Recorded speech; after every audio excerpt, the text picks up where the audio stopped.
Now my real job for today is I have to take on the space. I've been talking about this in videos for a long time, but look, when you don't weed when everything's small, guess what? They don't stop growing. The weeds just get bigger and bigger and bigger and bigger. And so it's imperative that I get this space cleaned up. There's no excuse other than that it's been cold and raining every single day, and today's the day because doggone it, it's gonna rain the whole rest of the week and they're just gonna grow even more, so I have to get this dealt with. All right, what started off as a simple weeding project quickly evolved, and I'm really excited to be deep in the throes of getting this bed renovated.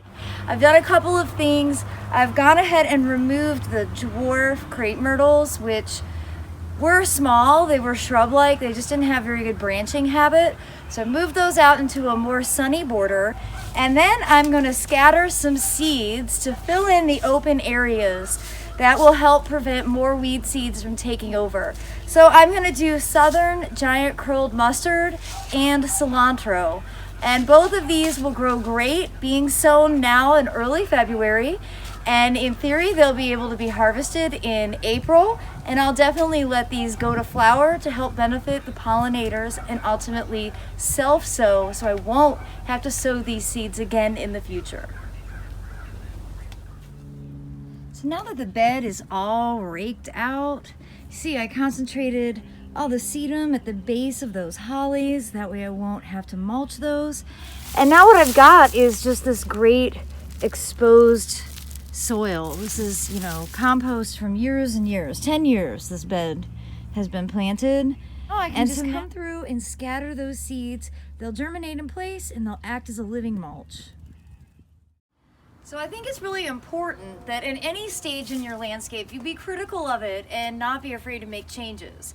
And this bed it's just not bringing me satisfaction. And I had a huge windmill palm die last summer, which was really disappointing because that filled this whole area. But I'm gonna look at that as an opportunity to renovate this bed.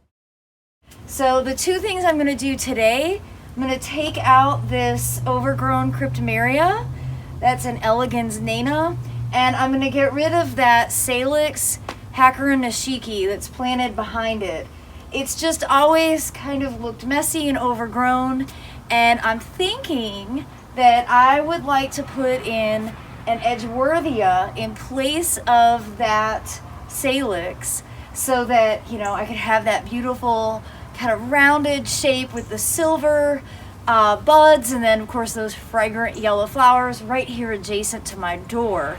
And I've been running around the idea of putting in a Daphne in a container full of gravel on top of my Trachycarpus stalk.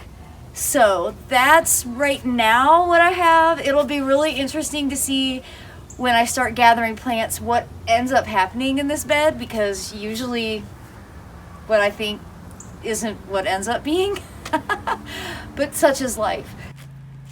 Well, it's pretty amazing what just a few minutes of time and energy spent can do to improve a bed.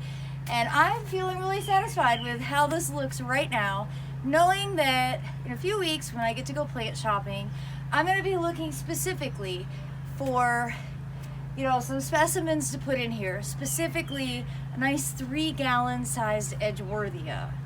So stay tuned for updates on this garden renovation, and thank you so much for watching.